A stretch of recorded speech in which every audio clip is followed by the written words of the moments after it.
Okay, let's do this. Focus. Wait, a dog painted that? Am I worse than a Malinois? This is what it looked like from the outside. 20 minutes gone, a dog video, but this wasn't a discipline problem. I'd know that now. My brain was looking for an exit from something uncomfortable, and my phone was always the fastest door. Previously, I spent 7 days auditing my own behavior, like a scientist observing a lab rat. And now, here is how I actually fix my phone habits. Kind of. This is where the real work happened. Like during my audit, I realized my phone wasn't really the problem. It was my inability to sit with task friction and uncertainty. I left a stable science career to be a YouTuber, and that means dealing with the fact that I'm a novice again.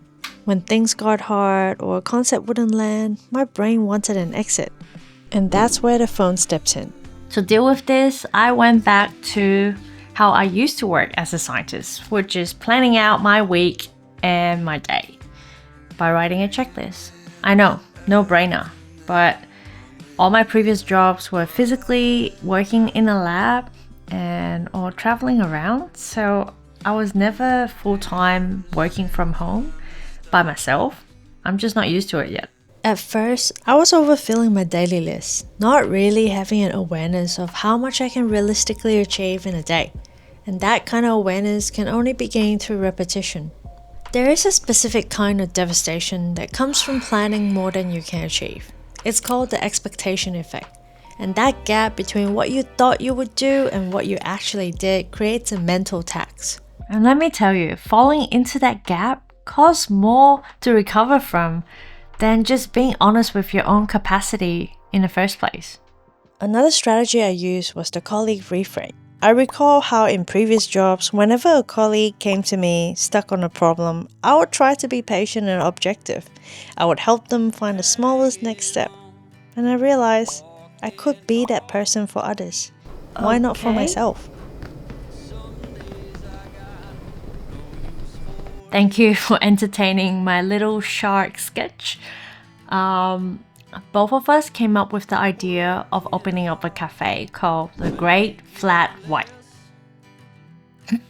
Now, seriously, when I do hit a wall, I pause and ask myself, if a friend came to me with this problem, how would I help him or her? And what is the most immediate, smallest next step? If the problem is with writing, usually the advice would be write one bad sentence. It's not end of the world anyway. Nobody's watching this. And I'll do just that instead of reaching for my phone. The third thing I brought back was origami.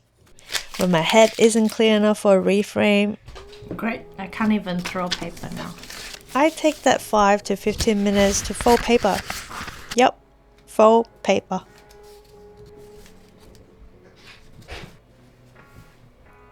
So when I was a kid, I would fold frogs and cranes and jars of stars. My latest ones are this goldfish and a blue whale. How cute is that? And I just want to showcase this because I'm really proud of this. I've been keeping it for a long time. So when I was babysitting, my neighbor's kids made this for me. So we were doing origami session and they loved it. It calms them down so much. Now, origami is my voluntary adult timeout. Origami is just one of those things that require deep focus. By the time the fold is done, my emotional state has shifted. And the problem didn't go away, it still exists, but at least it's not the same size in my head anymore. And I was able to get back to dealing with the task objectively. The single highest leverage thing I did was deleting Facebook app. It sounds obvious, and yes, I know, groundbreaking advice from 2012. But for me, Facebook was a slot machine for dopamine hits, not TikTok, and that's just very millennial of me as I'm getting older. It wasn't just a muscle memory of scrolling. I was hunting for a reason to be annoyed, happy, validated. I deleted the app, and the good news is I haven't logged back in since then. That extra bit of friction of having to enter my password was enough to stop me. I'm still on Messenger, but I kind of treat it like a physical mailbox. I check it only once a week, deliberately. The second biggest change was geographical. If I'm working on brainstorming new video ideas like this one or writing, all the tasks that require deep focus, I leave my phone in the living room. If I actually need it nearby, like waiting for a plumber to call, I leave it on my partner's desk. There's something about the proximity of another person, or even just their space, that changes your psychology. It's a lot harder to justify a 20-minute scroll when I feel like my partner is silently calling me out.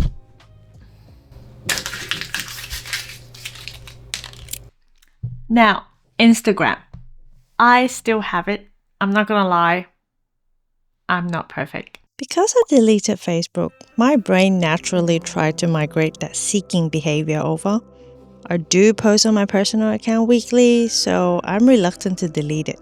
I've tried removing it from the home screen and setting up app limits, but those are too easy to snooze. Over time, tapping that ignore for the day doesn't even trigger guilt anymore. So I'm testing a different approach. I came across this circuit breaker app called OneSec. It's available on Mac and iPhone, obviously. It doesn't hard block the apps like many others do. It just forces me to take a deep breath for about 10 seconds before the app opens. That 10-second speed bump is usually enough time for my brain to move from a mindless impulse back into a conscious choice. Most of the time, by the time the breath is over, my brain has already moved on, and I don't want to be on Instagram anymore. Now back to where it begins. News. Specifically, sensationalized news. I care about the world, don't get me wrong, but I was checking it way too frequently and I'm in no position to influence world events. I was helping no one and making it worse for myself.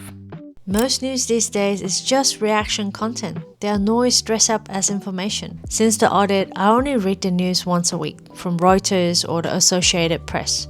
It is very intentional. And I ask myself, is there real information here? And is it worth my time? I want to mention one last tool, daily gratitude. And I know, this sounds like a live, laugh, love coaster.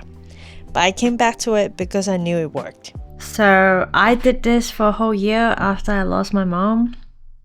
A page a day. It kept me grounded and really helped keep me going, even though most days I didn't want to get out of bed. I didn't reinvent this for YouTube experiments. I just remember a tool that had worked for me that I stopped using. Of course, I'm using a much smaller book now, so then just really trying to keep it minimal and concise. It's a reminder that often we don't need a new hack. We just need to pick up the tools we already know how to use. Here's what I kept circling back to. Our phone is just a tool, and the noise it brought with it was filling up all our mental space. And every intervention that has been done or I did was just a response to that noise. There's a study from 2014 where the majority of the participants chose to give themselves electric shocks rather than sitting in silence. People would literally rather feel pain than be alone with their own minds. I'm no different. I'm guilty of this. I made a video about solitude once, but I think I meant solitude with a podcast on. So, why is it so uncomfortable to be alone with our own minds? And is that a skill we can learn? Because if you're building something, you're alone a lot. I want to investigate this. I think that will be the next experiment. I hope you enjoyed this video and thank you for bearing with me, tolerating all my little funny sketch. Funny to me. Thank you for watching. I'll see you next time.